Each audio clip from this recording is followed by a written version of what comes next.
Before we begin, if you enjoy tales of absurdity, historical mischief, and the occasional accidental monarch, consider subscribing to At Nightfall Notions for more delightfully dull bedtime stories. Now, settle in as we delve into the first chapter of the time.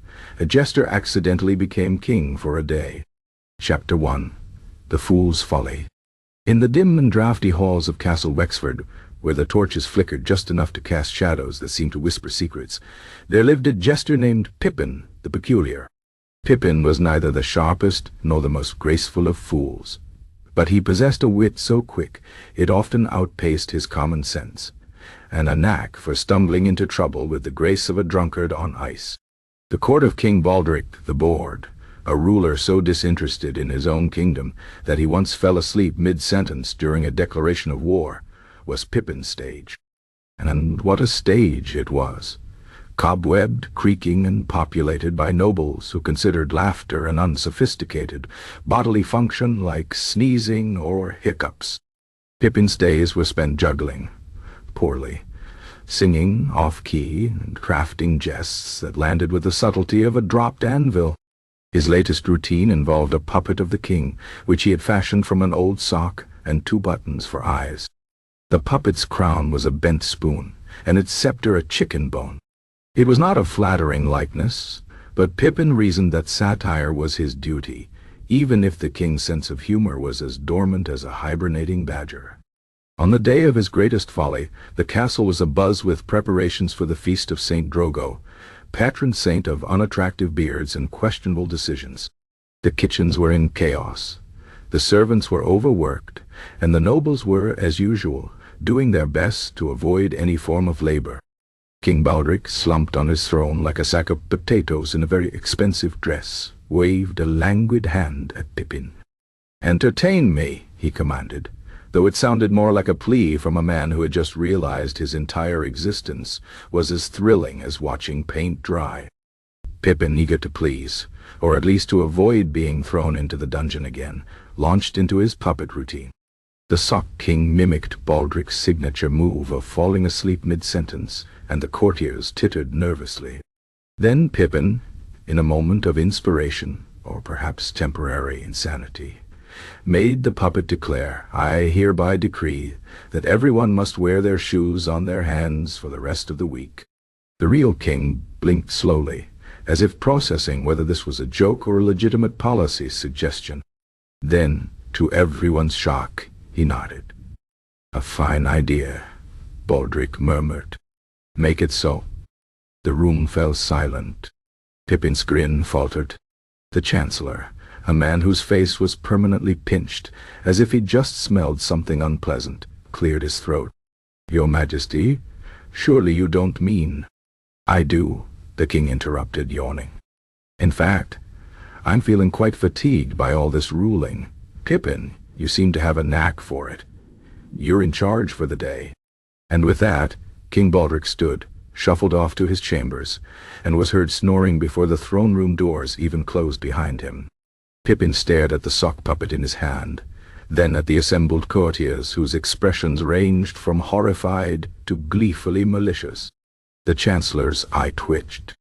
The guards exchanged glances, clearly wondering if accidentally dropping the jester down a well would count as treason. And Pippin, poor foolish Pippin, realized with dawning terror that he had just been handed the crown without the slightest idea of what to do with it. The absurdity of the situation was not lost on him. Here he was, a man who once got stuck in his own trunk of props for 3 hours because he forgot which way the latch opened, now expected to govern a kingdom. He glanced at the chicken-bone scepter in his puppet's hand and sighed. It was going to be a very long day. Meanwhile, in the shadows, the Chancellor's fingers twitched toward the quill and parchment on his desk. If the king was foolish enough to hand power to a jester, then perhaps it was time for the kingdom's laws to undergo a few adjustments. And so as Pippin scrambled to remember whether taxes were collected on Tuesdays, or just whenever the royal treasurer felt like it, the gears of betrayal began to turn. But that, of course, is a tale for another chapter. For now, Pippin the Peculiar stood before the court, crownless but suddenly burdened with the weight of a kingdom, and wondered how exactly one went about undecreeing the shoes on hand's mandate. The answer, as it turned out, was not well. The rest of the day unfolded like a poorly written farce. Pippin's first order of business was to figure out where the Privy Council even met. Turns out it was the same room he'd been napping in the day before. Who knew? His second was to convince the castle's one-eyed cook that no, the royal treasury could not be exchanged for a lifetime supply of turnips, no matter how persuasive her argument about the nutritional benefit. By noon, the kingdom's official seal had gone missing. The Chancellor had developed a worrying habit of muttering about regrettable accidents, and at least 3 nobles had attempted to bribe Pippin with promises of never laughing at his jokes again if he'd just let them skip the shoe decree. As the sun dipped below the horizon, casting the castle in hues of orange and regret, Pippin slumped onto the throne, which was far less comfortable than it looked, and contemplated the sheer ridiculousness of his situation. Somewhere he was sure the real king was enjoying a nap, utterly oblivious to the chaos he'd unleashed.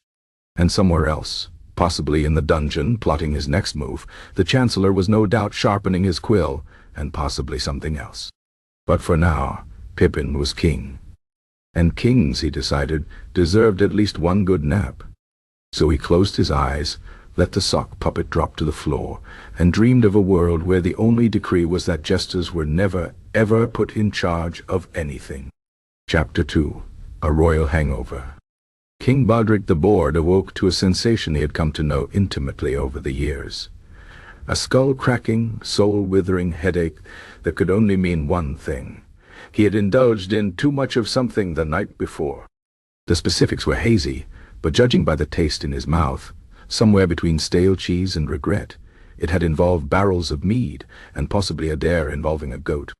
He groaned and rolled onto his side, which was a mistake, as the motion sent a fresh wave of nausea through him. The royal bedchamber spun lazily, the tapestries on the wall seeming to sway as if caught in a gentle breeze. Baldric squinted at the sunlight streaming through the window like an uninvited guest and wondered, not for the first time, if kingship came with the perk of being allowed to execute the sun for crimes against his temples. Downstairs, the castle was in disarray. The feast of St. Drogo had, as usual, devolved into something between a celebration and a minor riot. The great hall was littered with overturned benches, discarded chicken bones, and at least one unconscious nobleman who had attempted to sword-fight his own reflection in a suit of armor.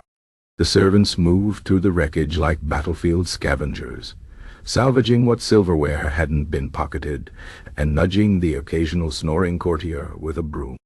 And then there was Pippin. The jester had spent the night oscillating between terror and giddy disbelief at his sudden elevation to temporary monarch. He had, in a fit of what he later recognized as pure madness, tried to draft a royal proclamation declaring every 3rd Tuesday a mandatory nap day. The Chancellor had intercepted it, read it with the expression of a man who had just bitten into a lemon, and then set it alight with a candle without a word. Still, Pippin had tasted power, and, like many before him, found it disturbingly addictive. Now, as the king groaned his way into consciousness, Pippin lurked in the hallway outside the royal chambers, eavesdropping with the shamelessness of a man who had nothing left to lose. He heard the muttered curses, the retching sounds, and then, most importantly, the weary sigh of a man who had absolutely no desire to face the day. Pippin's grin widened. Inside, Baldric fumbled for the bell to summon a servant, missed, and instead knocked over a jug of water that had probably been placed there for exactly this scenario. The jug hit the floor with a crash, and the king winced as if personally betrayed by gravity. Pippin chose this moment to make his entrance, sweeping into the room with a theatrical bow that nearly sent him toppling face first into the bedpost. "Your Majesty," he announced, far too loudly. "How wonderful to see you looking so alive." Baldric made a sound that was either a greeting or a death rattle. "What do you want?" "Oh, nothing much," Pippin said, perching on the edge of the bed with the grace of a startled pigeon.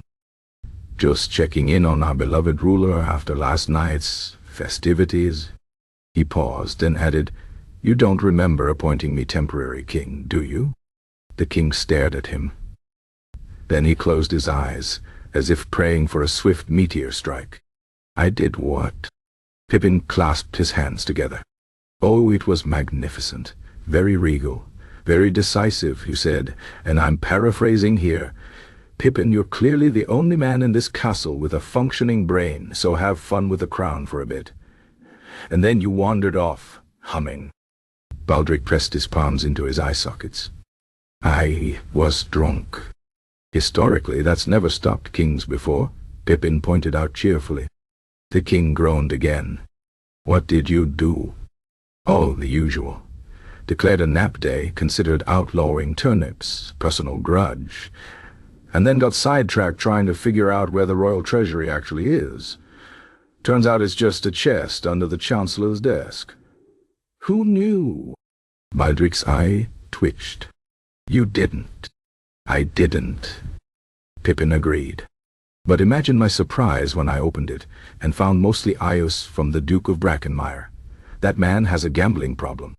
The king slowly sat up, looking like a man who deeply regretted every decision that had led him to this moment.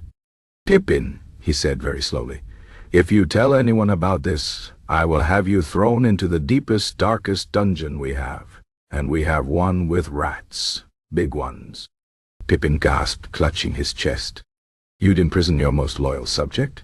Your trusted advisor? The man who single-handedly kept the kingdom running while you were sleeping off a hangover?" Engaged in vital royal contemplation, Pippin finished smoothly. Baldric squinted at him. "You're enjoying this?" "Immensely." The king sighed and reached for the water jug, only to remember it was currently in pieces on the floor. "Fine, you're dismissed. Go. Jester somewhere else." Pippin bowed again, this time managing not to concuss himself. "As you command, your majesty. But one small question before I go, about the shoes on hands decree." Baldric blinked. "The what?" Pippin grinned. "Never mind." As he slipped out of the royal chambers, Pippin couldn't help but marvel at the absurdity of it all. For one glorious day, he had been king, sort of. And while he hadn't exactly revolutionized the kingdom, he had managed to sow just enough chaos to keep things interesting. Across the castle, the Chancellor sat at his desk, glaring at a half-burned proclamation and plotting. The jester's little game had been amusing, but power was not a toy. And if Baldric was foolish enough to let a fool play ruler, then perhaps it was time for someone more competent to step in. Pippin, blissfully unaware of the storm brewing, skipped down the hallway, humming to himself. He had just been king for a day. How much trouble could one jester really cause? As it turned out, quite a lot. But that, of course, would come later. For now, the castle carried on in its usual state of barely controlled chaos. The king nursed his headache and Pippin daydreamed of his next great decree, perhaps one involving mandatory pudding rations. The day passed in a blur of minor disasters and unanswered questions. The Duke of Brackenmire, upon hearing rumors of his use being discovered, promptly took ill and retired to his country estate. The shoemakers of the kingdom, still baffled by the sudden demand for left-handed gloves, sent a very confused delegation to the castle. And the Chancellor, ever the patient spider, continued to weave his web. By nightfall, Baldric had recovered enough to slump back onto his throne, looking as enthusiastic as a man attending his own tax audit. Pippin, meanwhile, had been banned from the treasury, the council chambers, and, after an unfortunate incident involving a catapult and a loaf of bread, the kitchens. But as he curled up in his tiny, drafty room that night, Pippin couldn't wipe the grin off his face. For one day, he'd been more than just a fool. He had been the king. And that, he decided, was a joke too good not to savor. Little did he know, the real punchline was still to come. Chapter 3. The crown in jest. The nobles of Castle Wexford had a long and storied tradition of making terrible decisions while drunk. It was practically a sacred duty, passed down through generations alongside hereditary titles, and a profound inability to recognize sarcasm. So when the Duke of Brackenmire, still sweating from his sudden illness the day before, slurred, "I dare the jester to wear the king's crown," no one was particularly surprised. What did surprise them was how quickly the idea took hold. It was late. The feast had dwindled from a raucous spectacle to a sluggish gathering of inebriated aristocrats picking at scraps of meat and occasionally dozing off into their own trenchers. King Baldric had retired early, ostensibly to review important documents, though everyone knew he was likely face down on his bed, fully clothed, dreaming of silence. The crown, as was customary after such festivities, had been left unattended on a cushion near the throne, gleaming dully in the torchlight like a challenge waiting to be accepted. Pippin, who had been in the middle of attempting to juggle grapes and failing spectacularly, paused mid-toss. "You want me to wear the crown?" "Just for a laugh," the Duke insisted, his grin wide and wine-stained. "Come on, fool. Show us how a real king sits." A murmur of tipsy approval rippled through the room. The Baroness of Hollowmire clapped her hands like an overexcited child. The Viscount of Dripping Rock, a man who had earned his title through an unfortunate incident involving a poorly constructed bridge, nodded so vigorously he nearly toppled off his bench. Pippin hesitated. He had already spent a day as accidental royalty, and while the experience had been thrilling, it had also involved far more paperwork than he'd anticipated.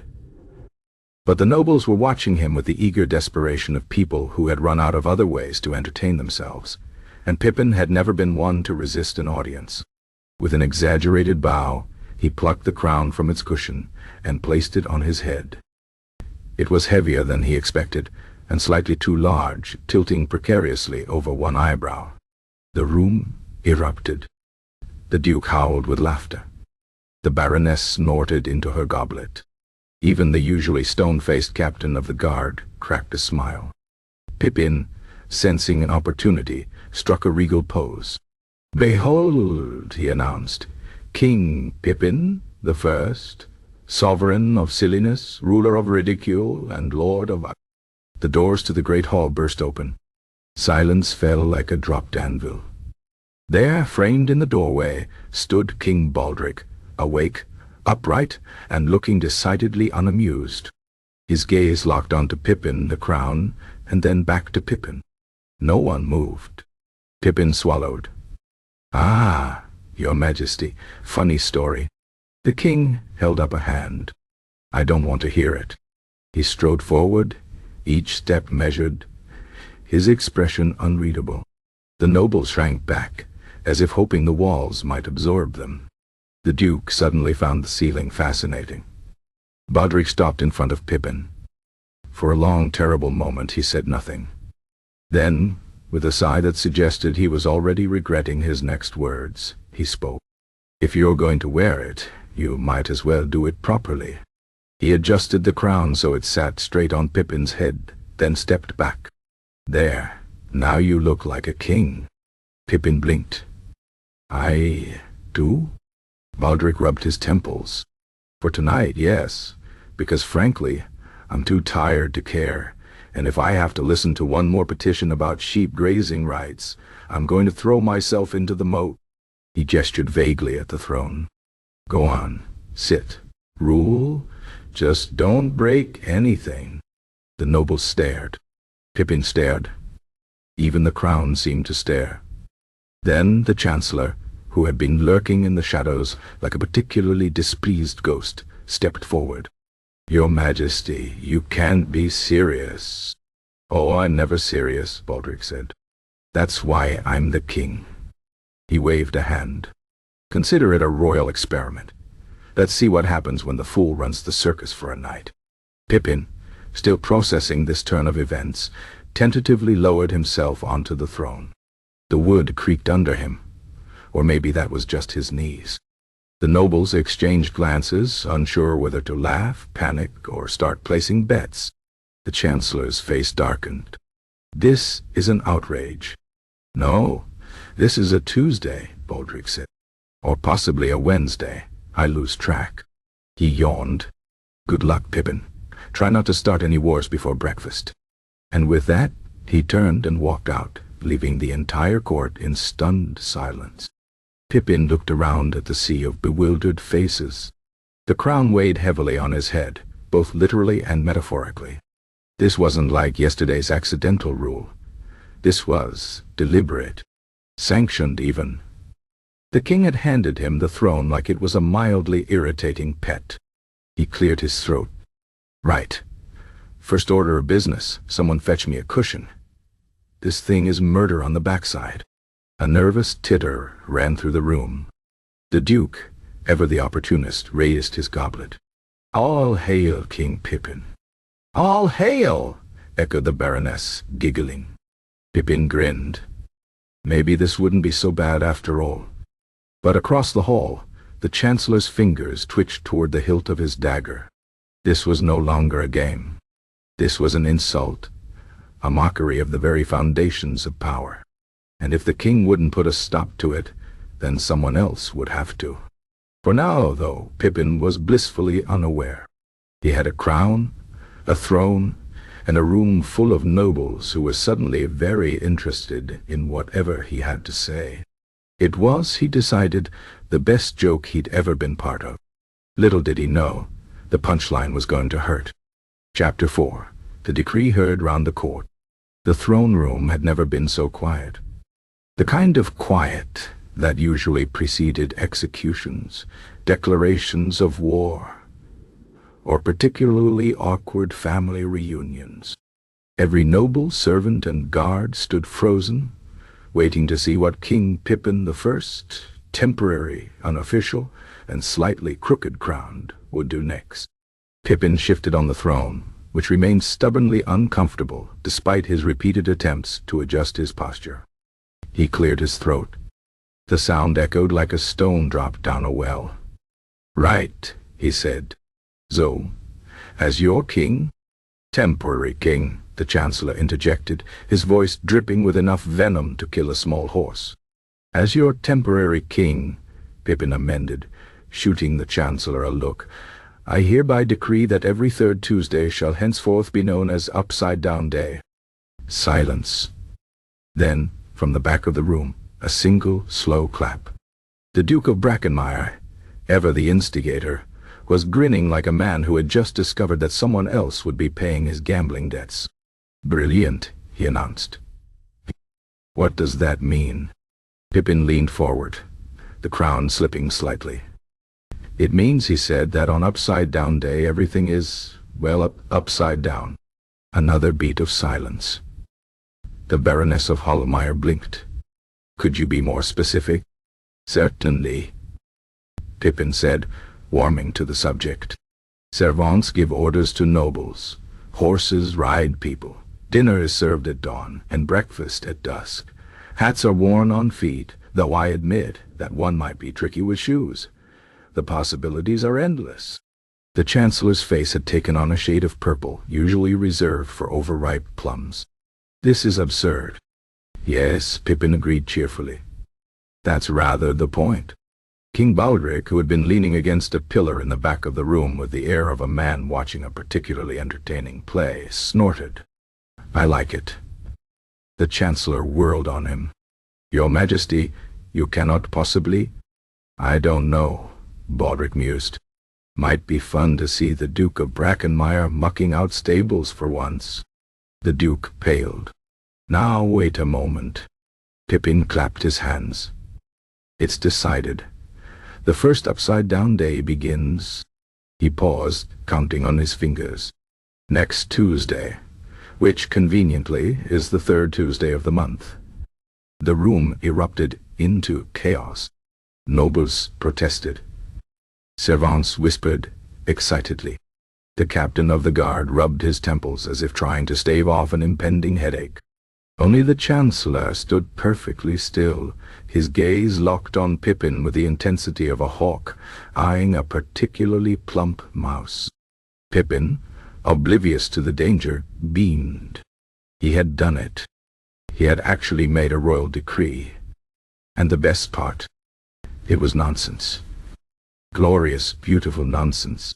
At least, it was supposed to be.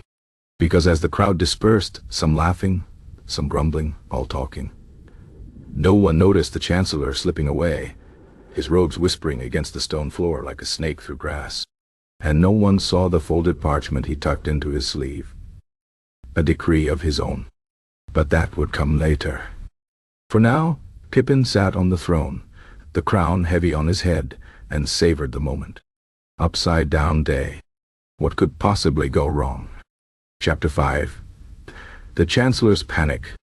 Dawn had not yet broken over Castle Wexford when the Chancellor stormed into the royal archives, his footsteps echoing ominously through the dusty chambers.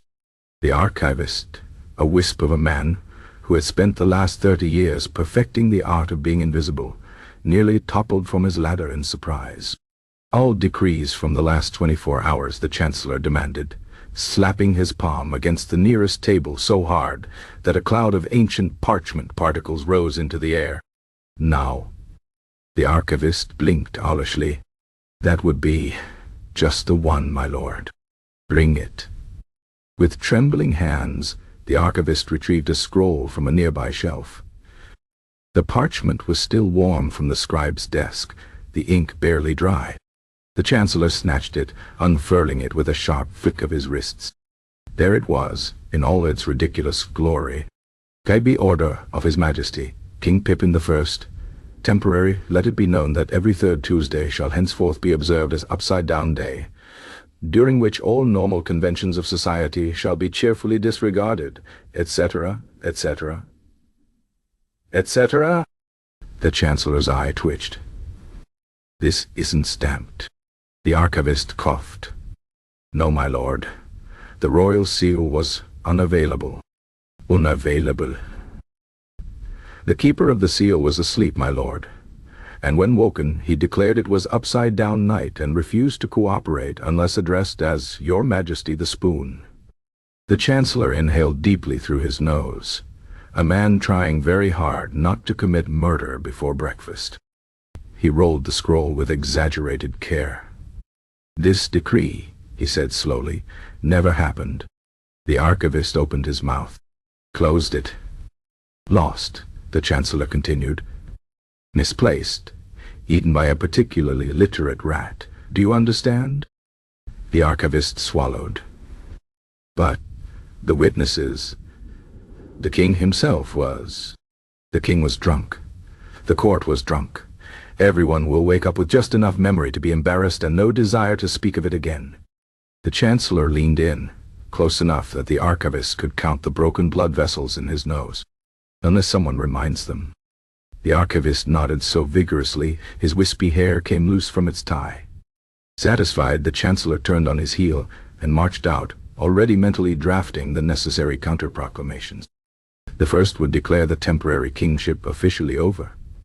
The second would establish a new rule requiring all royal decrees to be approved by the council. The third might just ban jesters altogether. He rounded the corner and nearly collided with the Duke of Brackenmire, who was grinning like a man who had already started celebrating Upside-Down Day several hours early.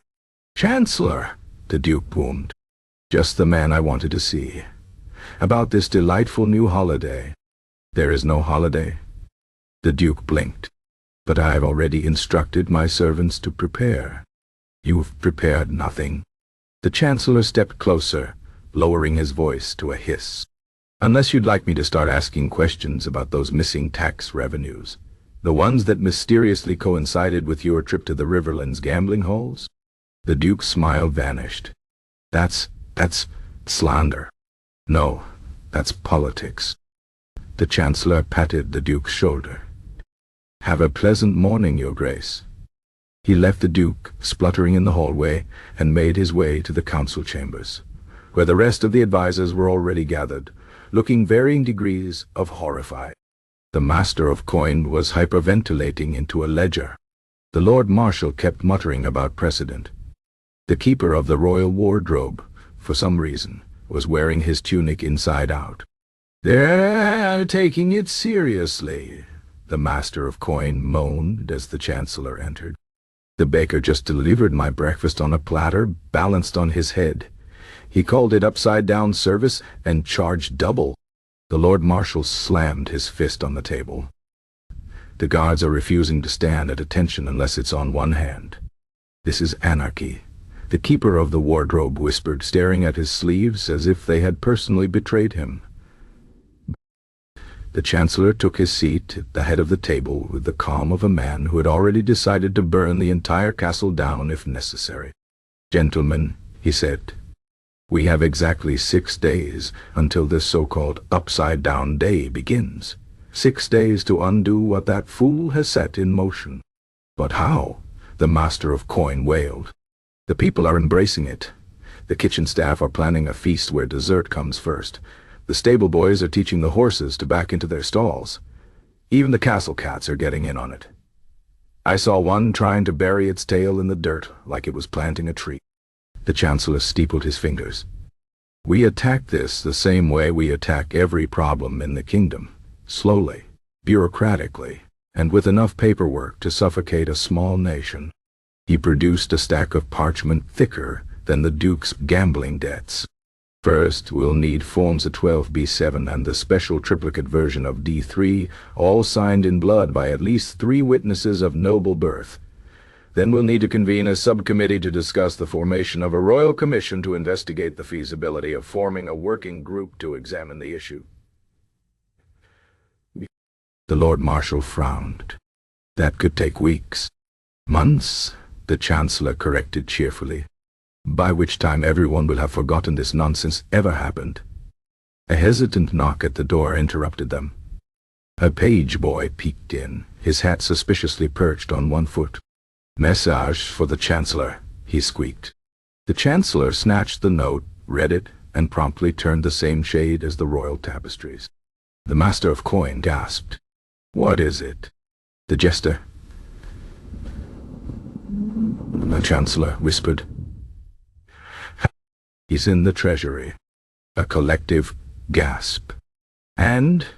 the Lord Marshal pressed. The Chancellor's eye twitched again. "He's redecorating." Silence. Then, as one, the council rose and sprinted for the door, suddenly realizing that bureaucracy might not be fast enough after all. Somewhere in the distance the faint sound of Pippin singing echoed through the halls, along with the unmistakable clatter of gold coins being rearranged into what sounded like a very large smiley face. The Chancellor quickened his pace. This was going to be a long week. Chapter 6. Attacks on Boredom. The throne room had never seen such lively discourse. Where once the air hung heavy with the drone of trade negotiations and the thrilling accounts of crop yields, now echoed sharp quips, spontaneous poetry, and at least one rather impressive impersonation of the Duke of Brackenmire losing at cards. All thanks to King Pippin's latest decree. Attacks on dull conversations. 5 silver coins for every report on grain storage, Pippin had announced that morning, lounging sideways on the throne like a cat who had claimed the kingdom's finest pillow. 10 for any mention of drainage systems, and 20 if anyone utters the phrase, "as per my last memorandum." The nobles, initially baffled, had quickly adapted with the desperation of men who would rather swallow live eels than part with their coin.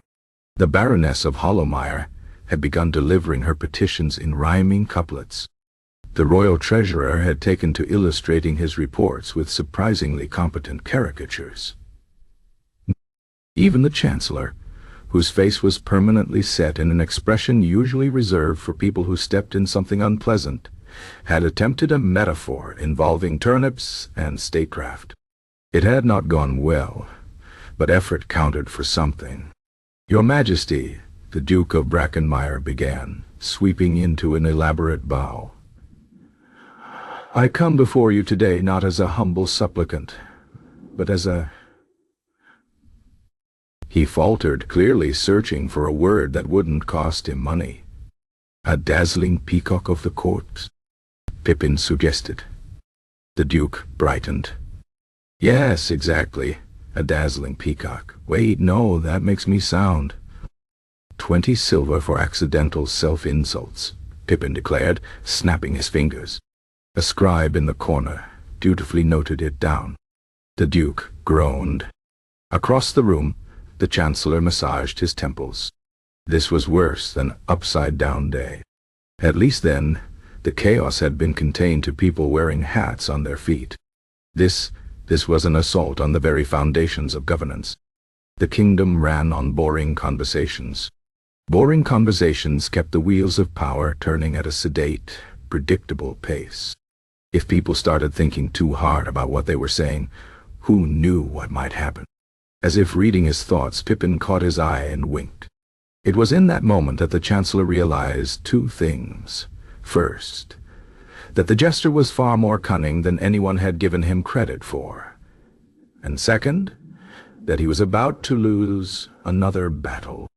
Next, Petitioner. Pippin called. The master of the hunt stepped forward, cleared his throat, and promptly burst into song. The Chancellor considered throwing himself out a window. By midday, the royal coffers had swelled with the fines of the unwary and the uncreative. The castle buzzed with a frenetic energy as courtiers scrambled to outwit each other, and the tax with increasingly elaborate speeches. One particularly desperate lord attempted to deliver his request for additional sheep pastures entirely through interpretive dance. It had not gone well for him, the sheep or the vase he'd knocked over in the process. But the real trouble began when the Lady Eleanor, a minor noble with a sharp tongue and a sharper wit, turned the game on its head. "Your Majesty," she said, dropping into a curtsy so deep it bordered on satire, "I propose an amendment to your most excellent tax." Pippin raised an eyebrow. "Oh, indeed." Her smile was the kind that made seasoned diplomats nervous. "If we are to be taxed for dullness, surely we ought to be rewarded for brilliance, a reverse tax, if you will. Every truly sparkling bit of repartee should earn the speaker a coin from the crown." A murmur ran through the court. The Chancellor went very still. Pippin's grin widened. "I love it. Done." The Chancellor's carefully constructed plans crumbled like week old bread. This was no longer just a tax. This was an incentive. A revolution. If people were paid to be interesting— His thoughts screeched to a halt as Pippin pointed at him. "Chancellor, you've been quiet. That'll be 5 silver for brooding in silence." The room erupted into laughter. The Chancellor's eye twitched. Somewhere in the back, the Duke of Brackenmire whispered to the Baroness, "Do you think brooding counts as a mood or a hobby for tax purposes?" The Chancellor made a mental note to have the treasury locked. Then he remembered Pippin was already in there earlier, rearranging the coins, and felt his soul leave his body for a brief but peaceful moment. As the day wore on, the court transformed. Gone were the stilted formalities, the dry recitations of grievances. In their place sprang up debates, jokes, even a brief but passionate argument about whether clouds were the sky's furniture or its pets. The air hummed with energy. The scribes, overwhelmed, began abbreviating their notes into increasingly creative symbols. Only the Chancellor remained immune to the merriment, sitting stiffly in his chair like a man attending his own funeral. He had one last card to play. When the crowd finally dispersed, their pockets either lighter or heavier depending on their wit, he cornered Pippin near the throne. "This has gone far enough," he hissed. Pippin adjusted his crown, which was currently being used as a makeshift holder for a collection of pastry crumbs. "Has it? I was just getting started. Tomorrow I'm considering a tax on excessive frowning." The Chancellor inhaled sharply. "You are not the king." "Today I am," Pippin said cheerfully. "Today," the Chancellor corrected, his voice dropping to a whisper. "You are a man who has forgotten his place. And men who forget their place have a habit of remembering it. Suddenly. Violently." For the first time, Pippin's smile faltered. The Chancellor didn't wait for a response. He turned on his heel and strode away, leaving behind only the faint scent of ink and menace. Pippin watched him go, then glanced down at the crown in his hands. The weight of it felt different now.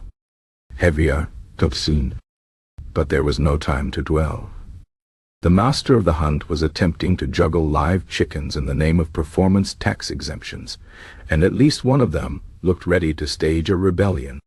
The kingdom, it seemed, would not run itself, at least not without a few more laughs along the way. Chapter 7. The Peasant's Petition.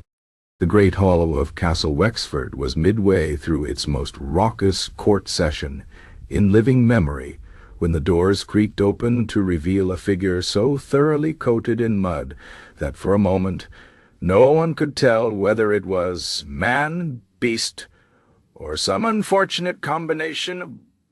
No. The buzz of witty repartee died away as all eyes turned to the dripping, squelching mass now advancing toward the throne. Pippin, who had been in the middle of adjudicating a dispute between two lords over whose falcon had the more pretentious name, sat up straighter on the throne. "Ah," he said. "A visitor." The Chancellor, who had been sulking in a corner like a disgraced owl, suddenly perked up. Here, at last, was an opportunity. "I'm a peasant. A real, honest-to-goodness peasant. The kind who didn't understand courtly manners or temporary kingships. The kind who would see a man on a throne wearing a crown and assume, 'Your Majesty.'" The mud creature bellowed, dropping to its knees with a splash that decorated the nearest nobles with artistic sprays of dirt. "I come begging for justice." The Chancellor's lips curled into something resembling a smile. Pippin, to his credit, recovered quickly. He adjusted the crown, which had been recently repurposed as a fruit bowl, and gestured magnanimously. "Re's a good, person, and tell us what brings you to court in such a..." He eyed the trail of sludge leading back to the door. "Moist condition." The peasant stood, revealing himself to be a man of indeterminate age with a beard that looked like it had been stolen from a startled hedgehog. "Me name's Hobblefoot, sire. Farmer Hobblefoot from over Willow Bottom way, and I got a grievance what needs settling." The Chancellor edged closer, practically vibrating with anticipation. "Go on," Pippin said. Hobblefoot drew himself up to his full height, which brought him approximately to the shoulder of the smallest page boy. "It's about me, pig, sire. Gertrude. Finest sow in 3 counties she is, or was." His voice cracked. "Till she were stolen." A murmur ran through the court. Pig theft was serious business. "Stolen by who?" Pippin asked. "By me neighbor Grumby the goat-keeper, sire. The villain, the scoundrel, the..." Hobblefoot searched for a moment before landing on. "The goat-keeper?" Pippin nodded sagely. "And what proof do you have of this heinous crime?" Hobblefoot reached into his tunic, eliciting several alarmed shouts from nearby nobles, and produced a single bedraggled cabbage leaf. "Exhibit A, Your Majesty. Found this in me yard, I did, with bite marks what match Gertrude's teeth exactly." The Duke of Brackenmire snorted. "All pigs' teeth look the same." "Not Gertrude's," Hobblefoot protested. "She's got a crooked incisor from the time she tried to eat a fence." Pippin stroked his chin. "Fascinating. And where does the cabbage come into this?" "Ah." Hobblefoot brandished the leaf like a lawyer presenting damning evidence. "This here's Grumby's prize cabbage what he's been bragging on all season. Gertrude must have got loose, ate it, and then Grumby took her in retaliation." The Baroness of Hollowmire whispered to her companion, "This is the most compelling thing I've heard all week." The Chancellor saw his opening. He stepped forward. "Your Majesty," he said with exaggerated deference, "surely this is a matter for the local magistrate, not the royal court." Pippin waved a hand. "Nonsense. This is clearly a case of international importance, or at least inter-farm importance." He leaned forward. "Tell me, Farmer Hobblefoot, what would justice look like to you?" Hobblefoot's eyes welled with tears. "I just want me Gertrude back, sire, and me dignity, and maybe that cabbage." A hush fell over the room. Even the Chancellor paused. There was something oddly poetic about the request. Pippin stood. "Then justice you shall have." He turned to the captain of the guard. "Assemble a delegation. We ride for Willowbottom at once." The Chancellor's jaw dropped. "You can't be serious." "Deadly," Pippin said. Then, after a beat, well, perhaps playfully, he was already striding toward the door, the peasant scurrying after him. The nobles exchanged glances. Then, as one, they rose and followed. Even the Chancellor, though he moved like a man marching to his own hanging. And so it was that the royal court of Wexford, knights, lords, ladies, and all, found itself trekking through the countryside that afternoon, led by a jester in a crown, and a farmer who kept apologizing for the state of his boots. The village of Willowbottom had never seen such a sight. Children gaped from doorways. Chickens scattered in panic. Grumby, the goat-keeper, when located, was found attempting to hide a very guilty-looking pig behind a water trough. "Gertrude!" Hobblefoot cried. The pig oinked happily and trotted over, nuzzling his legs. Grumby crossed his arms. "She ate me cabbage." "And you kidnapped her." Hobblefoot shot back. Pippin clapped his hands. "Gentlemen, gentlemen, there's a simple solution here." He turned to Grumby. "You get the pig." Then to Hobblefoot.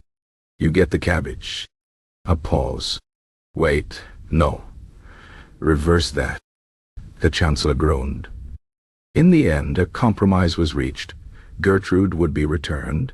Grumby would receive next season's finest cabbage from Hobblefoot's garden, and both men would shake hands while swearing not to let livestock mediate their disputes in the future. As the court prepared to depart, Hobblefoot pulled Pippin aside. "Your Majesty," he whispered, "I just want to say, you're the fairest king we've ever had." Pippin's chest swelled.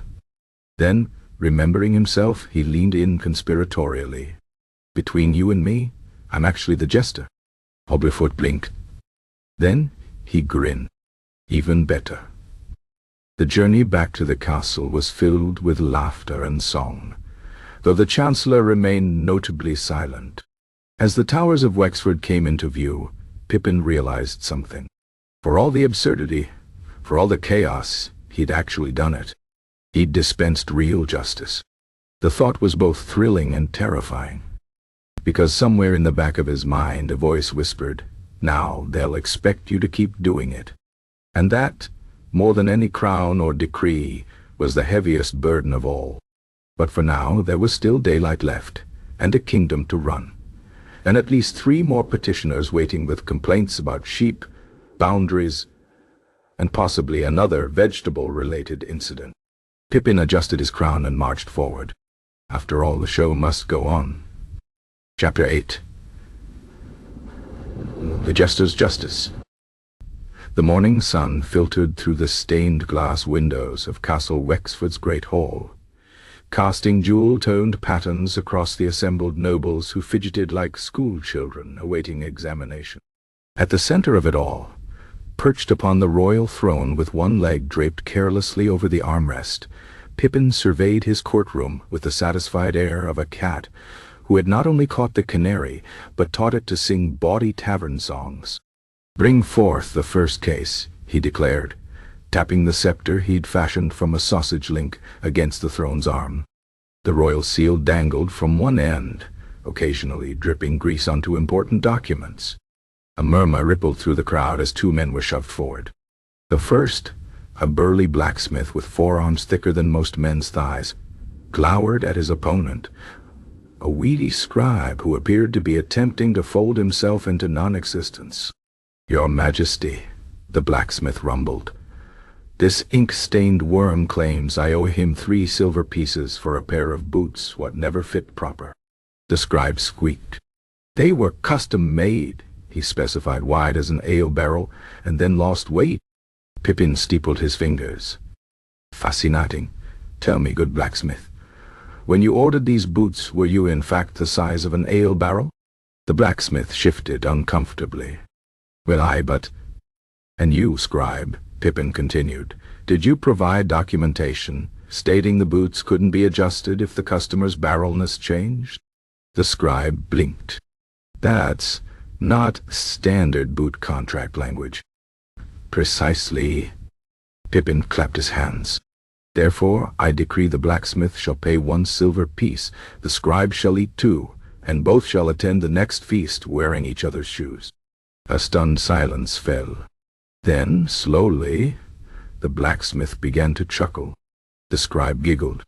The entire court erupted into laughter, except the Chancellor, who looked as though someone had replaced his morning tea with vinegar. Next came the case of Lady Emmeline's missing lapdog versus the castle cat. Pippin listened gravely to accounts of feline conspiracy before ruling the cats must each compose a poem praising dogs, to be delivered at the next full moon. "And if the dog isn't found by then," he added, "we'll assume it ran away to join a more interesting household." As the day wore on, the verdicts grew more creative. A dispute over gambling debts was settled with a round of dice, where the loser had to publicly praise the winner's intelligence. 2 merchants arguing over a shipment of spoiled wine were ordered to drink a barrel together while listing each other's virtues. Even the Chancellor found himself unexpectedly fined for excessive sighing during proceedings. Yet beneath the laughter, something peculiar was happening. The litigants left satisfied. Rude gifts were dissolving into reluctant camaraderie. The Duke of Brackenmire, after being sentenced to serve as the palace librarian's assistant for a week, having been caught hiding gambling slips in prayer books, was actually seen organizing scrolls with something resembling enthusiasm. It was the case of the disputed chicken, however, that truly cemented Pippin's judicial legacy. 2 farmers stood before him, each claiming ownership of the same particularly plump hen. Witnesses contradicted each other. Evidence was inconclusive. The chicken itself seemed ambivalent, clucking contentedly in the arms of a bailiff. Pippin studied the bird for a long moment. Then he stood, removed his crown, and placed it upside down on the floor. "Behold," he announced, "the ultimate test of poultry allegiance." With a flourish he produced a handful of grain, scattering it around the makeshift crown. The court held its breath as the hen considered its options. With a decisive flutter, it strutted directly into the center of the crown and began pecking at the jewels. "There is your verdict," Pippin declared. "The chicken recognizes no owner but itself. Therefore it shall remain here as royal poultry advisor, and both farmers shall receive 6 eggs apiece from the castle coops." The solution was absurd. It was also, the crowd realized, perfectly fair. The farmers shook hands. The chicken got a promotion. And the Chancellor, watching from the shadows, felt the first cold trickle of fear. Because the terrifying truth was this: the jester's justice worked. Where traditional courts bred resentment, Pippin's methods left everyone too bemused to stay angry. Where legal jargon obscured truth, his absurdity revealed it.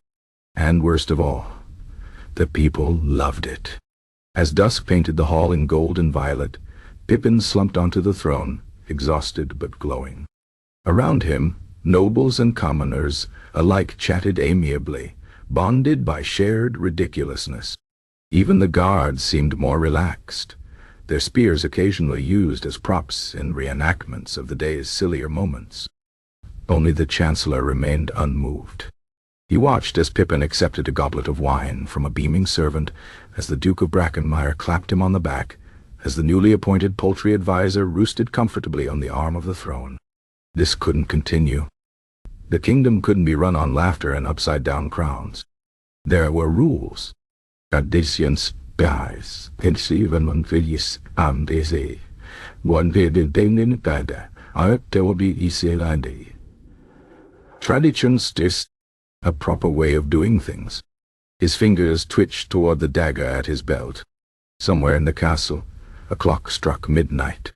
Somewhere in the kingdom, a farmer told his children about the day the jester-king came to town. And somewhere in the shadows, a plot began to take shape. But for now, in the flickering torchlight of the great hall, there was only the sound of laughter, bright and clear and dangerous as a bell tolling change. Pippin raised his goblet in a toast no one yet understood, least of all himself. The crown sat crooked on his head, the chicken nibbled at his sleeve, and justice, for once, wore motley. Tomorrow would bring new challenges. But tonight? Tonight was for celebration. Chapter 9. The Noble Revolt.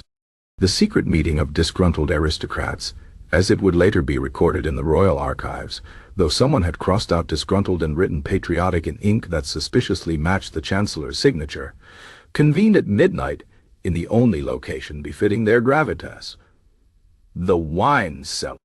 Lord Pertwee of Ironbark, a man whose eyebrows had achieved greater military distinction than he ever would, cleared his throat with the sound of a drowning goose. "Gentlemen," he intoned, "we gather tonight to discuss the grave matter of the jester infestation upon our throne." A murmur of agreement rippled through the assembled nobles. The Baron of Soggy Meadows dabbed at his forehead with a lace handkerchief. The Viscount of Dripping Rock, who still hadn't lived down the bridge incident, nervously twisted his signet ring. Only the Chancellor stood motionless, a shadow among shadows, his fingers steepled in silent contemplation. "This mockery cannot continue," Lady Winifred of Highfrost declared, slamming her goblet down with such force that several nearby bottles of vintage red shuddered in sympathy. "Yesterday I saw the scullery maid curtsy to that chicken." The Chancellor finally spoke, his voice smooth as poisoned honey. "The problem, my friends, is not merely the jester. It's the people. They're beginning to—" He searched for the right word, his nose wrinkling as if smelling something unpleasant. "Enjoy themselves." A collective shudder passed through the group. Enjoyment was, after all, the first step toward anarchy. Lord Pertwee nodded gravely. "We must act swiftly. I propose we storm the throne room at dawn, seize the jester, and reinstate proper order before the commoners get any ideas about this fairness nonsense." The Viscount of Dripping Rock raised a timid hand. "But how? The guards seem rather fond of him since he instituted mandatory nap rotations." The Chancellor smiled. It was not a pleasant sight. "Leave the guards to me. As for the rest—" He produced a scroll from his sleeve, unfurling it with a dramatic flourish.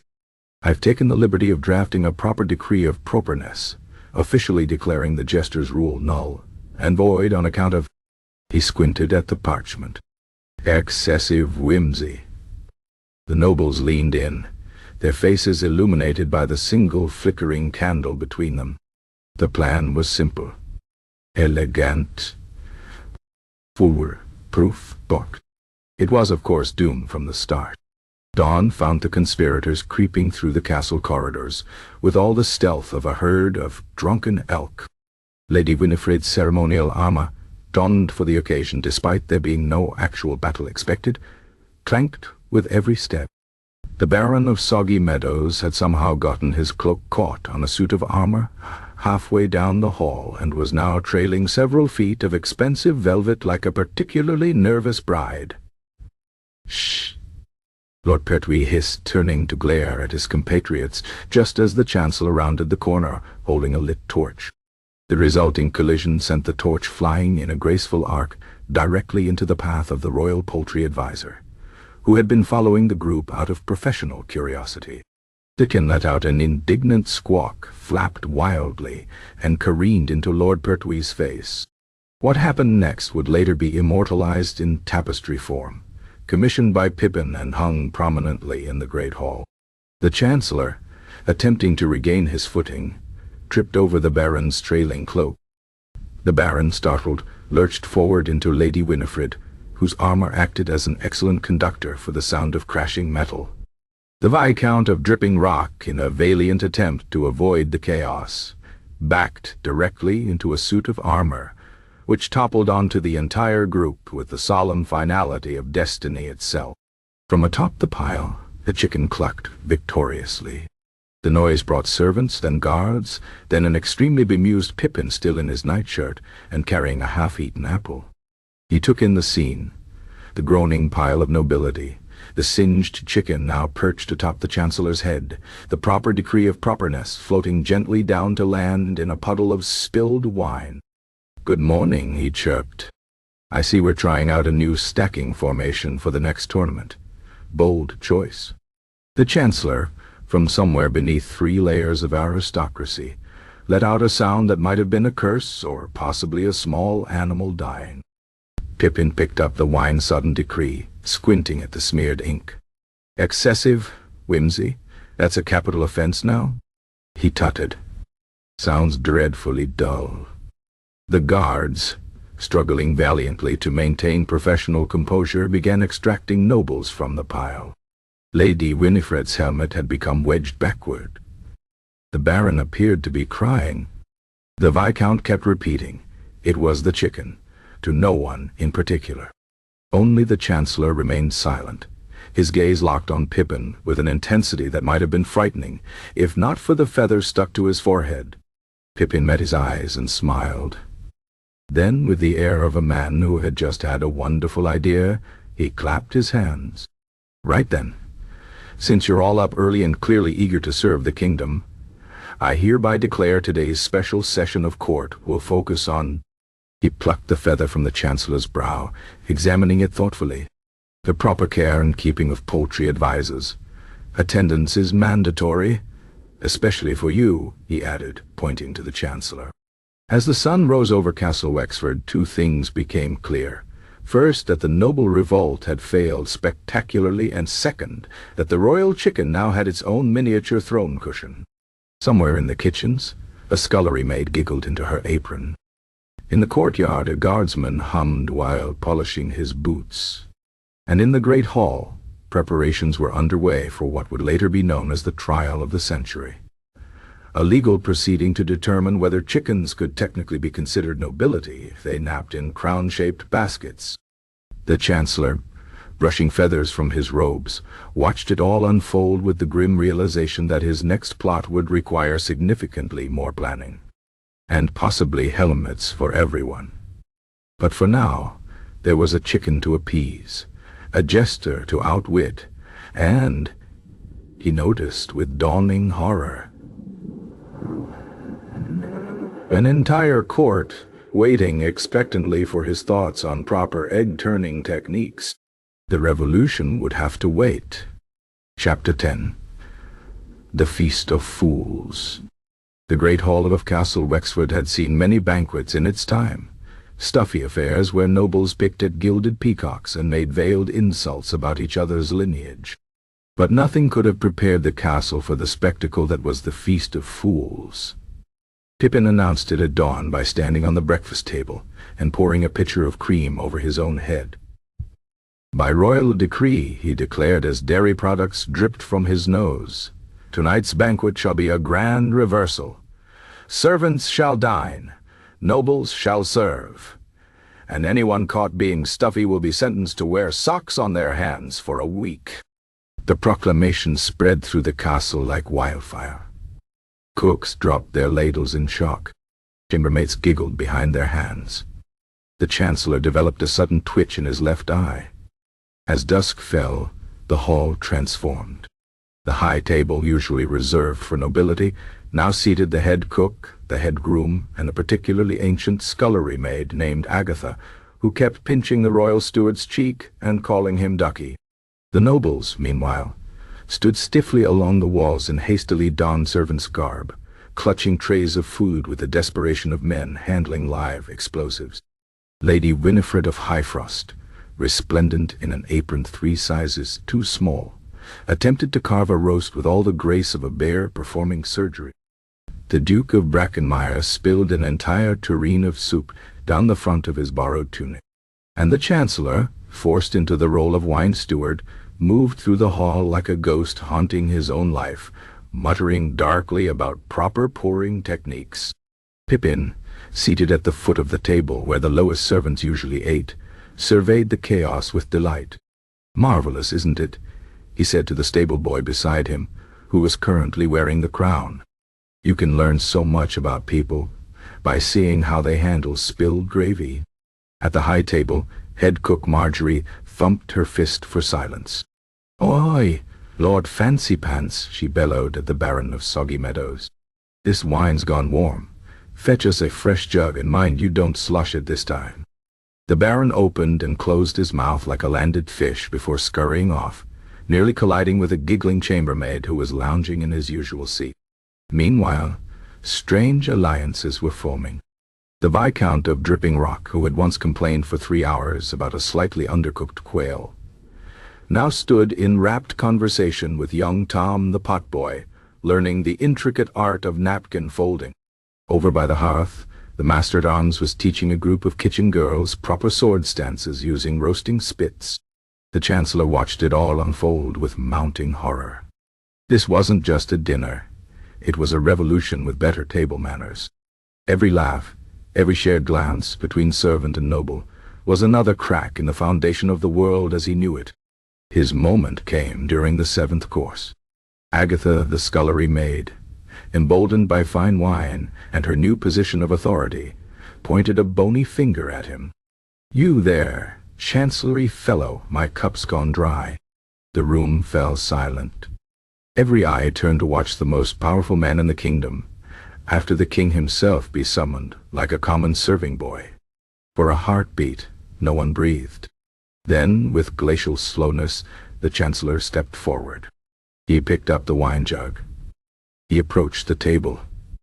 And then, whether by accident or some deeply buried instinct for self-preservation, he tripped. Dark red wine arced through the air in a perfect parabola before drenching Lady Winifred from head to toe. A beat of stunned silence. Then Agatha cackled loud enough to rattle the chandeliers. "That's the spirit, lad." To everyone's shock, including his own, the Chancellor's lips twitched. Then, impossibly, he laughed. A short, sharp bark of sound that seemed to surprise him as much as anyone. After that, the evening dissolved into pure, glorious chaos. Nobles and servants alike abandoned their assigned roles in favor of general merriment. The Duke of Brackenmire started a drinking song with the stable hands. The Baron of Soggy Meadows was caught attempting to juggle dinner rolls. Even the chicken got into the spirit, strutting through the hall like a tiny feathered monarch inspecting its troops. Only Pippin noticed when the real king slipped into the hall, leaning against a pillar to watch the revelry, with an unreadable expression. Baldric's gaze swept over the laughing nobles, the beaming servants, the Chancellor now arm-wrestling a blacksmith's apprentice. His eyes finally met Pippin's across the crowded room. For a long moment, the two men simply looked at each other. Then Baldric raised his goblet in a silent toast before disappearing back into the shadows. As dawn's first light crept through the stained glass windows, the Feast of Fools ended as all great parties should, with half the attendees asleep under tables, the other half vowing eternal friendship with people they wouldn't have acknowledged yesterday, and a lingering sense that something fundamental had shifted. Pippin stood on a table once more, this time with slightly better balance, and addressed the room. "Let it be known," he declared, "that from this day forward, the Feast of Fools shall be an annual tradition." The cheer that followed shook dust from the rafters. Even the Chancellor, nursing both a wine jug and a newfound respect for Agatha's left hook, managed a grudging nod. The chicken, perched atop the royal throne, clucked its approval. And somewhere in the castle, a single candle burned in a window, a small, defiant light against the gathering dawn. Tomorrow would bring order again. Responsibilities. The weight of crowns and expectations. But tonight, just for tonight, the fools reigned supreme. Chapter 11. The Real King Awakens. King Baldric the Bored emerged from his chambers with the bleary-eyed confusion of a man who had just spent 3 days sleeping off what historians would later diplomatically term a royal indisposition. His royal robe was inside out. His hair resembled an abandoned bird's nest, and his expression suggested he was seriously considering abdicating in favor of whoever invented beds. The castle corridors were suspiciously quiet as he shuffled toward the throne room, trailing a faint aroma of stale wine and poor decisions. No guards stood at attention. No servants scurried to attend him. Just an eerie silence broken only by the distant sound of laughter, an unsettling sound in Castle Wexford under normal circumstances, downright treasonous at this hour. When Baldric threw open the throne room doors, the sight that greeted him would have sent a more sober man into apoplexy. Pippin lounged across the royal throne like a contented cat, the crown perched precariously on his head as he nibbled grapes from a silver platter balanced on his knees. The courtiers sat cross-legged on the floor in a semicircle, watching with rapt attention as the head groom demonstrated how to braid flowers into a horse's mane. Near the window, the Chancellor, was engaged in what appeared to be a thumb war with a kitchen maid. The chicken perched on the arm of the throne clucked a greeting. For a long moment Baldric simply stood there, blinking as if hoping the scene might resolve itself into something resembling sanity. When it didn't, he cleared his throat with the sound of a dying bullfrog. Every head swiveled toward him. The head groom dropped his flowers. The kitchen maid gasped. The Chancellor froze mid-wrestle, his face draining of color. Pippin, with the reflexes of a man who has spent a lifetime dodging thrown vegetables, sat bolt upright. The crown slid down over one eye. "Ah," he said. "Your Majesty, welcome back." A drop of grape juice dripped from the platter onto the royal cushions. Baldric's eye twitched. "What," he said very slowly, "is happening here?" The courtiers looked at each other, then at Pippin, then back at Baldric. No one spoke. Even the chicken seemed to be holding its breath. Pippin carefully removed the crown, examining it as if noticing it for the first time. "Well," he began, "you see, he's been ruling in your stead, sire," the Chancellor interjected, suddenly finding his voice. "A temporary arrangement that has gone on far too long, if I may." "I didn't ask you," Baldric said, his gaze never leaving Pippin. The silence stretched. Somewhere in the distance a dog barked. Finally Pippin sighed and stood, offering the crown with both hands. "It started as a joke," he admitted. "Then there was the thing with the chicken, and the taxes on Boredom, and well, honestly, it's been a very strange week." Baldric took the crown, turning it over in his hands. He studied the courtiers, their relaxed postures, their faint smiles, the way the youngest page boy was still absently braiding flowers into his own hair. His gaze lingered on the Chancellor, who had the decency to look faintly ashamed of himself. Then, to everyone's shock, Baldric laughed. It started as a chuckle, then grew into a full-bellied roar that echoed off the stone walls. He laughed until tears streamed down his face, until he had to brace himself against a pillar, until the entire court was staring at him as if he'd grown a second head. When he finally caught his breath, he wiped his eyes and addressed Pippin. "Let me guess, you instituted some absurd holiday?" "Upside-down day," Pippin admitted. "And taxed something ridiculous?" "Boring conversations." "And the chicken?" "Royal poultry advisor, tort." Baldric nodded, as if this explained everything. He placed the crown back on his own head, adjusted it with deliberate care, then turned to the assembled court. "Right. First order of business, someone fetch me breakfast. Second," he glanced at Pippin, "you're staying on as royal advisor." The Chancellor made a noise like a stepped-on mouse. "Your Majesty, you can't possibly." "Third," Baldric continued, ignoring him, "we're keeping upside-down day, but moving it to every fourth Tuesday because my head still hurts." Pippin blinked. "That's surprisingly reasonable." Baldric leaned closer, lowering his voice so only Pippin could hear. "You made them laugh," he murmured. "Do you have any idea how difficult that is?" Then louder, "Now, if you'll excuse me, I have 3 days' worth of sleep to catch up on. Chancellor, you're in charge until I wake up. Try not to overthrow anyone while I'm gone." And with that, the king turned on his heel and strode out, leaving behind a throne room full of bewildered subjects and one very smug chicken. Pippin looked at the Chancellor. The Chancellor looked at Pippin. "Well," Pippin said after a moment, "that could have gone worse." The Chancellor opened his mouth, closed it, then pinched the bridge of his nose. "I need a drink." "Excellent idea," Pippin agreed, looping an arm around the older man's shoulders. "I know just the place. The chef's been experimenting with upside-down cocktails." As they walked away, the court slowly returned to its strange new normal. A little louder, a little brighter, and with considerably more poultry involvement than before. High above in his tower, King Baldric watched through his window as the castle sprang back to life beneath him. For the first time in years, the corners of his mouth twitched upward in something resembling a smile. Then he drew the curtains, collapsed onto his bed, and was snoring before his head hit the pillow. Chapter 12. The Punishment Fit for a Fool.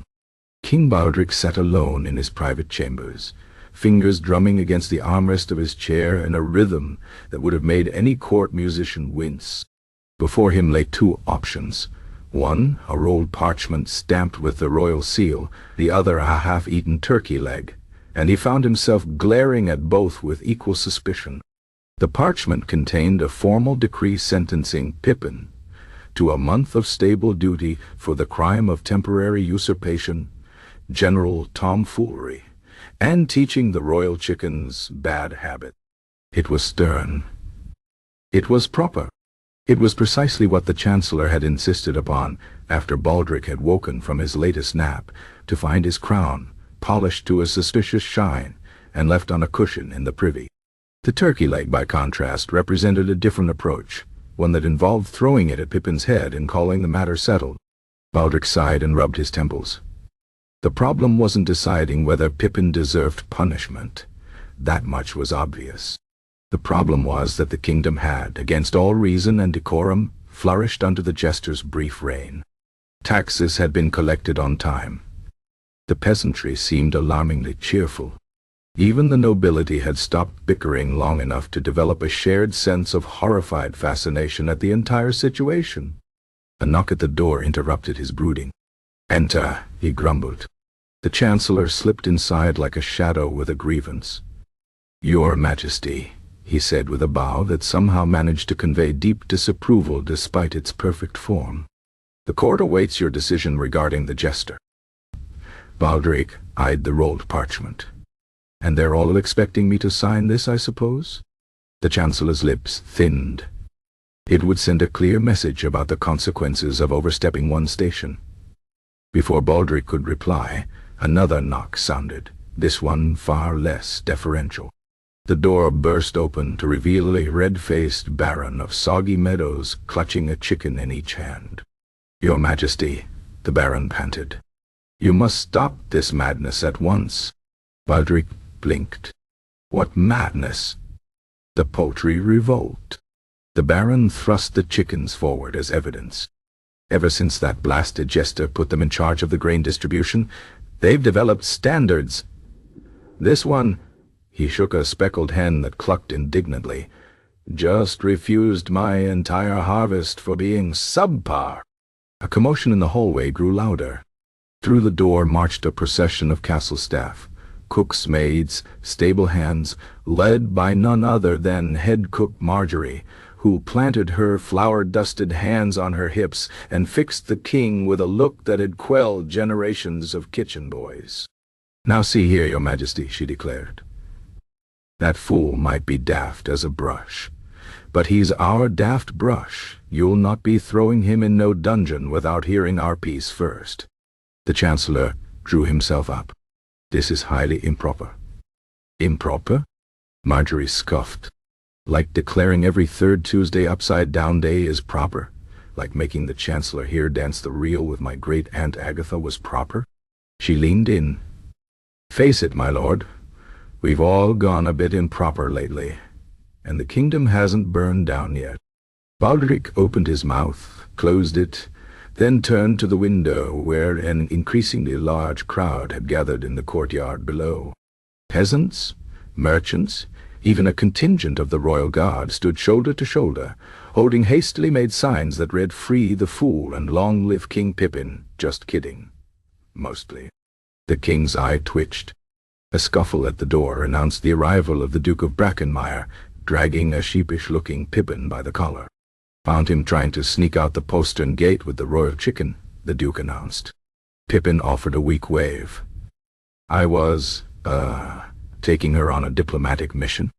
Baldric stared at his jester. The mud-streaked face, the torn motley, the chicken now roosting contentedly on his head, and felt something dangerous bubbling up in his chest. The Chancellor seized his moment. "Your Majesty, surely now you see." Baldric burst out laughing. It wasn't just a chuckle this time, but a full-bodied roar that shook the rafters and left the Chancellor gaping like a landed fish. The king laughed until tears streamed down his face, until his crown slipped sideways, until the entire room stood frozen in bewildered silence. When he finally caught his breath, he wiped his eyes and addressed Pippin. "You," he declared, "are the worst thing that's ever happened to this kingdom." Pippin swallowed. "I'll, pack my things then." Baldric stood, adjusting his crown with deliberate slowness. "No, you're going to clean every privy in the castle with your own toothbrush." The Chancellor brightened. "And," Baldric continued, "you're to organize the next Feast of Fools." The Chancellor deflated. "And," the king finished, a wicked gleam in his eye, "you're officially promoted to Royal Minister of Merriment, with all the privileges and responsibilities therein." Pippin's jaw dropped. "That's not a real position." "It is now," Baldric said. He turned to the Chancellor. "Draw up the papers, and make sure they specify that the minister outranks at least half the council." As the room erupted into cheers, the Chancellor opened and closed his mouth several times before managing a strangled but precedent. "Protocol." Baldric clapped him on the shoulder. "Consider this your punishment for not stopping him sooner." And with that the king swept from the room, leaving behind a jubilant crowd, a spluttering Chancellor, and one very confused jester with a chicken still perched on his head. In the days that followed, historians would debate whether King Baldric's decision represented genius or madness. The peasants, who suddenly found themselves with more rights than they'd had in centuries, didn't particularly care which it was. The nobility learned to live with the occasional upside-down dinner, and the Chancellor developed a nervous tic every time Pippin entered a room. As for Pippin himself, he took to his new role with characteristic enthusiasm, though he did complain bitterly about the toothbrush part. The kingdom carried on, a little louder, a little brighter, and with considerably more poultry involvement than before. And if the occasional peasant whispered that they wouldn't mind another temporary reign of King Pippin someday, that was just the sort of treason best discussed over an upside-down pint at the Feast of Fools. Chapter 13. The Legacy of a Day. Years later, when historians chronicled the reign of King Baldric the Bored, they would devote exactly one perplexing paragraph to what became known as the day the jester ruled.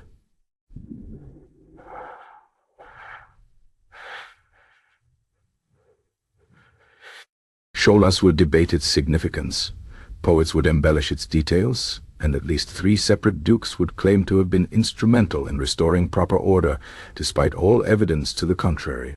But on a quiet afternoon in the castle gardens, as autumn leaves drifted onto the now faded chalk marks where someone had once drawn an elaborate hopscotch course leading to the throne, the real legacy of that day could be seen in the little things. The head cook still occasionally served dessert first, winking at anyone who noticed. The royal guard's morning drills now included a handstand competition, and every 4th Tuesday, without fail, the entire castle would find their shoes inexplicably on the wrong feet by midday, though no one ever saw who did it. Pippin, now officially Royal Minister of Merriment, with a chain of office that suspiciously resembled a jester's collar, sat on a sun-warmed bench watching the latest batch of pages attempt to teach the aging royal chicken to play chess. The bird had taken to strutting around with a tiny crown glued to its head, pecking at anyone who questioned its authority. "You're brooding," said a voice beside him. King Baldric settled onto the bench, looking marginally less bored than usual. He nodded toward the chicken. "That creature is going to outlive us all." "Her Majesty has excellent genes," Pippin agreed solemnly. They sat in comfortable silence as the late afternoon sun painted the castle walls gold. Somewhere in the distance, a lute player practiced the forbidden, upside-down ballad that had become an underground favorite among the servants. After a long moment, Baldric spoke again. "You know, when I woke up that morning and handed you the crown, I assumed you'd last maybe an hour before someone threw you in the dungeons." Pippin grinned. "So did I." The king picked up a fallen leaf, turning it over in his hands. "Do you ever wonder what would have happened if you'd kept it?" In the courtyard below, a group of children played a game that involved balancing books on their heads while walking backward, a clear descendant of some long-ago decree. The Chancellor, passing by, sighed dramatically but didn't stop them. Pippin watched the scene, his expression uncharacteristically thoughtful.